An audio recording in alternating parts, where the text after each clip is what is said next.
फिर से शैतानों ने झूले को तोड़ दिया है। देखिए क्या हालत है झूले की।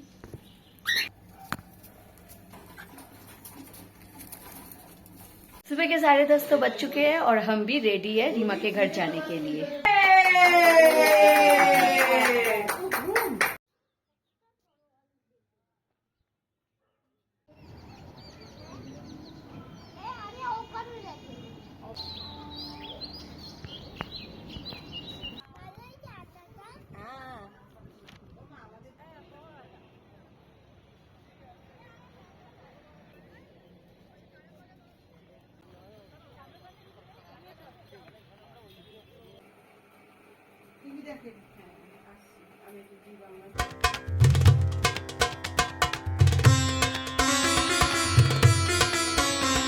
सुबह 8 साढ़े 8 बजे हैं। आसमान पूरी तरह से बादलों से घिरा हुआ है, पूरा काला हो चुका है। देखिए लटकू बंदर को किस तरह से लटका हुआ है।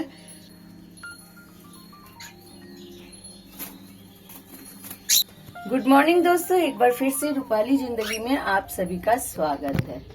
आज संडे है और आज सब सुस्ता रहे हैं। ये लोग भी थोड़ा सा सुस्ता ही रहे हैं, क्योंकि पूरे सप्ताह भागम दौड़ वाली जिंदगी को झेलते हैं हम लोग, और एक दिन हमें मिलता है थोड़ा आराम के लिए, तो आराम तो बनता ही है ना। दोस्तों आप सब कैसे हैं और आपके आज की दिन की शुरुआत कैसे हुई बताइएगा जरूर।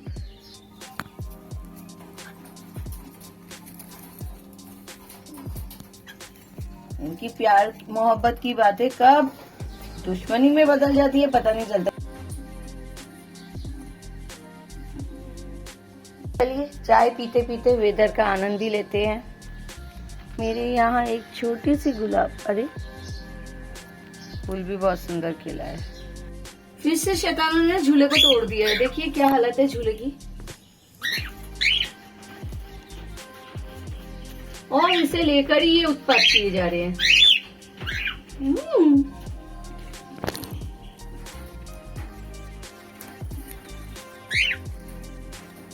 बहुत क्यूरियोसिटी इनके अंदर रहती, खुराफाती दिमाग है इनका, कुछ ना कुछ गड़बड़ ये करते ही रहते हैं।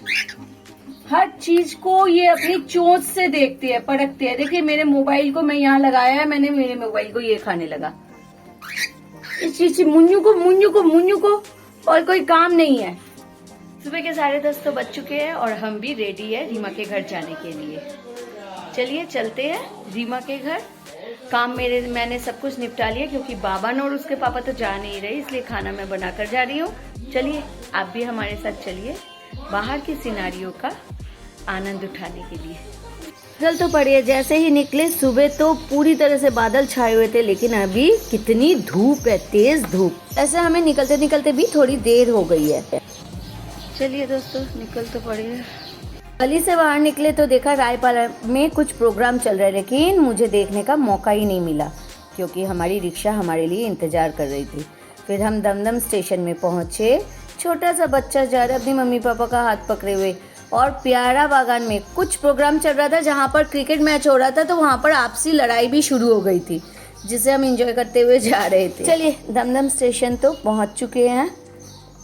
यहाँ सुरोजित और उसके पापा हमारा इंतजार कर रहे थे। हम प्लेटफॉर्म में पहुँच गए। दूर से दूसरे प्लेटफॉर्म में ट्रेन आती हुई दिखाई दे रही थी, लेकिन हमारी ट्रेन का कोई अता पता नहीं था। ट्रेनें बहुत देर से आ रही थी, शायद लाइन में कोई प्रॉब्लम चल रही है, यहाँ काम चल रहा होगा इस वजह से। फिर थोड़ी देर 15-20 मिनट इंतज़ार करने के बाद हमारी ट्रेन ने भी दर्शन दिए। शियालदह जाने वाली ट्रेन पर आ रही थी हमारी स्टेशन की तरफ। देर बाद ट्रेन आ रही थी, इस वजह से ट्रेन तो खचाखच भीड़ से भरी हुई थी। किसी तरह से हम ट्रेन में चढ़े और शियालदह पहुँचे, लेकिन शियालदह की हालत भी बहुत ख़राब थी। वहाँ पर भी काम चल रहा था और लोगों की तादाद और भीड़ तो बहुत ज़्यादा थी।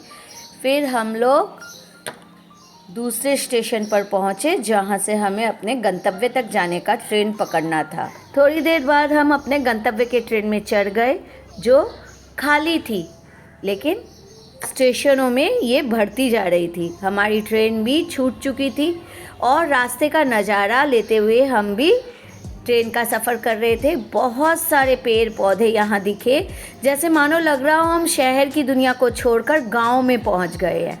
यहाँ माहौल बहुत अच्छा लग रहा था। एक के बाद एक खचाखच भीड़ से भरी हुई स्टेशनों को छोड़ती हुई हमारी ट्रेन अपने गंतव्य तक आगे बढ़ रही थी और हम बाहर का नज़ारा एंजॉय कर रहे थे।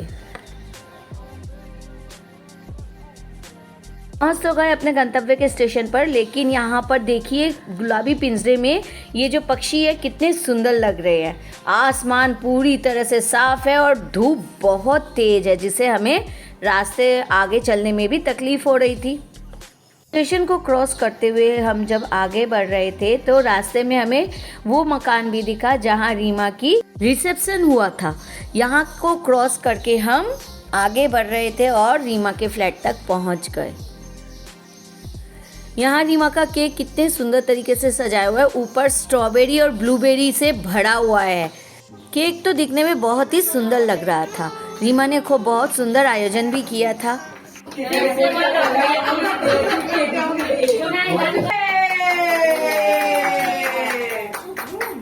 उसके घर में ही छोटे छोटे दो बच्चे स्ट्रॉबेरी को लेकर बहुत ज़्यादा खुश थे। देखिए इनकी खुशी का ठिकाना नहीं है। स्ट्रॉबेरी को पाकर खा भी रही है बहुत मस्त होकर।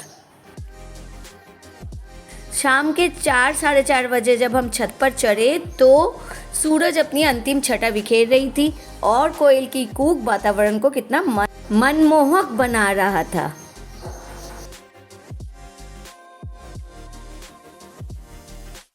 देखिए एक आम के पेड़ में कितने फल भरे हुए हैं।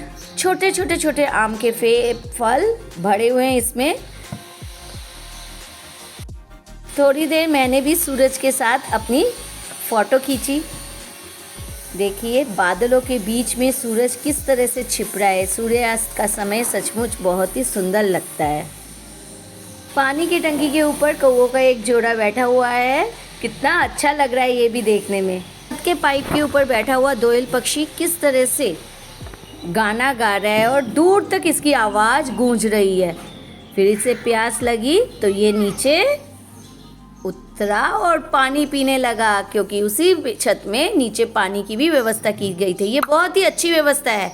हर पक्षी की प्यास बुझाने के लिए उनके दाना पानी का व्यवस्था करना ये बहुत अच्छी बात है। फिर वो ऊपर चढ़कर फिर से गाने लग गया। उसकी खुशी का तो ठिकाना ही ना था। वहीं दूर से एक एरोप्लेन भी जा रहा था। सचमुच इस तरह से पूरा माहौल ही बहुत सुंदर लग रहा था। एक तरफ दोयल पक्षी की आवाज़, दूसरी तरफ एरोप्लेन की आवाज़ और तीसरी तरफ कोयल की कूक। एक फागुन के महीने में ये चीज़ें अगर हो तो वसंत ऋतु का आनंद ही आ जाता है। मैं एरोप्लेन की आवाज़ की बात नहीं कर रही, पक्षियों की गूंज से वातावरण सचमुच बहुत सुंदर लग रहा था। और उसी बीच सूर्यास्त भी हो रहा था। बादलों के पीछे सूरज का डूबना भी बहुत अच्छा लग रहा था। चलिए बहुत देर तक हम लोग छत में इस तरह से खड़े थे। अब नीचे चलते हैं, नीचे का माहौल भी देख लेते हैं। यहाँ एक छोटी सी गुड़िया कई तरह के ड्राइंग कर करके हमें दिखा रही थी और हम इसको ड्राइंग को देखकर एंजॉय भी कर रहे थे। थोड़ी देर बाद तो हम सभी सज धज कर निकल पड़े पाटुली की तरफ, क्योंकि पाटुली का रास्ता यहाँ से बहुत करीब है। बाहर निकले तो वो भी हम एंजॉय करने लगे। एक पीले रंग के हेलमेट वाले को देखकर तो हम लोग खड़े हो गए थोड़ी देर। फिर पाटुली पहुँचे तो वो भी खचाखच भीड़ से भरा हुआ था। छोटे छोटे बच्चे यहाँ घूम रहे थे, एंजॉय कर रहे थे। और एक पप भी था जो कंधे पर चढ़कर एंजॉय कर रहा था। देखिए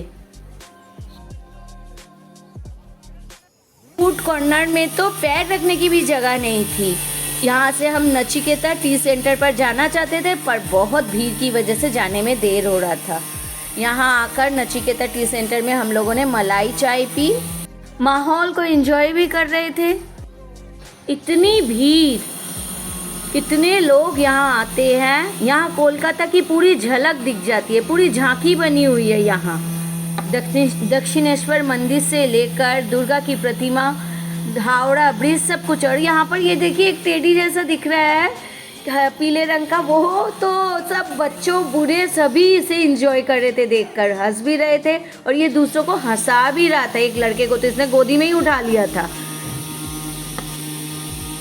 यहाँ पर दुर्गा की प्रतिमा कितनी सुंदर लग रही है। सचमुच बहुत सुंदर जगह है ये आमार भालोबासार पाटुली। दिखने में जैसे लगता है हम कोई फॉरेन कंट्री में आ गए हैं। हर कोई सेल्फी मूड में था, इस सुंदर नज़ारे को अपने कैमरे में बंद करना चाहता था। वहाँ पर कुछ रील भी बना रहे थे और कुछ अपनी सेल्फियाँ खींच रहे थे। फाउंटेन देखिए कितना सुंदर लग रहा है। और विश्व बांग्ला, यहाँ हर कल्चर को सम्मान दिया जाता है, हर जाति का सम्मान मिलता है, यही यहाँ को दर्शा रहा है। पालकी में जाती हुई देवी दुर्गा कितनी सुंदर लग रही है, यह हमारे रिचुअल को दर्शा रहा है।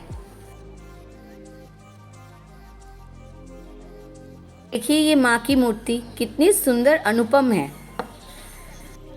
घर में लौटे तो ये स्नेल को देखा, येलो कलर का स्नेल मैंने पहले कभी नहीं देखा था। दोस्तों रात के 11:15 बज गए हैं। रीमा के घर से लौटते लौटते इतनी देर हो गई। इसकी एक बहुत बड़ी वजह है कि बीच रास्ते में ही हमारी ट्रेन को रोक दिया गया था। पता नहीं यहाँ पे में काम चल रहा है ट्रेन का, जिस वजह से दमदम आने से पहले ही हम 1 से 1.5 घंटा बीच रास्ते में हमारी ट्रेन रुकी हुई थी। बहुत ही आज थका देने वाला हो गया, हैट्रिक हो गया आज।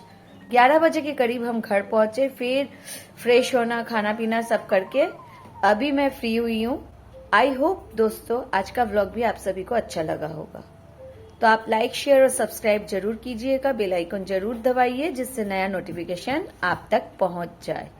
आज तो मैं कोकाटेलो के पास भी नहीं गई, मेरे लिए जाना संभव ही नहीं हो पाया। कल फिर आप लोगों से नए व्लॉग के साथ मुलाकात होगी। तब तक के लिए गुड नाइट, सेफ रहे, स्वस्थ रहे। गुड नाइट दोस्तों।